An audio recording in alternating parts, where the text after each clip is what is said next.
want to circle back around to where we are in time right now. As I'm speaking to you, the team that you do play-by-play for is 2-0 and has captured the imagination, I'm sure, not just of Boulder, Colorado, but it seems like the country.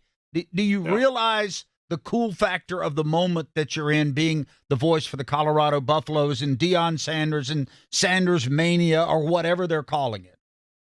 Well, yeah, I do. In fact, um, I figured when he got the job. In fact, the gentleman that does the games for Jackson State down there and I talked, and he made that comment to me. He said, "You're going to be surprised by just by association, the amount of attention all of a sudden what you do garners." And so at least I had that in the back of my mind.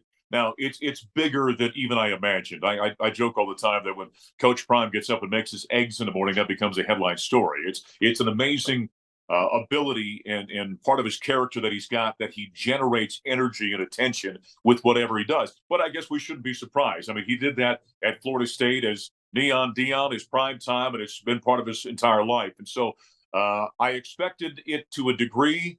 It's been larger and I think more expansive than I ever thought it would be.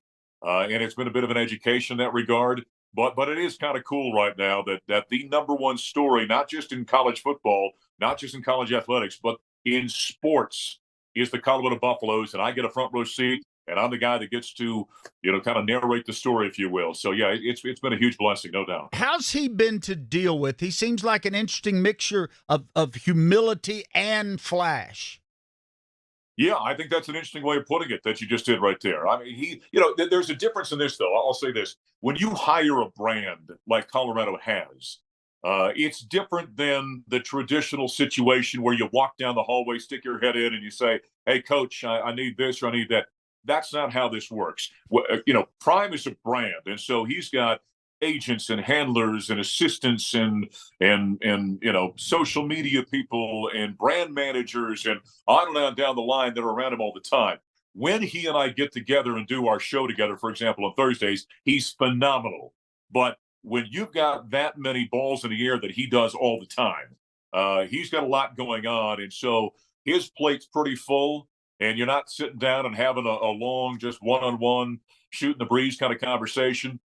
When he comes in, it's business. And I fully understand that because of the magnitude of what he's doing and what he's dealing with. And so I understand when we get together, and he's, like I said, he's wonderfully friendly. And I've got a disabled son that lives at home with my wife and me as an adult. And, he always comes in, "How's my guy doing?" and checks in about how's he doing. And so he's very personable. And there is a very humble side to that.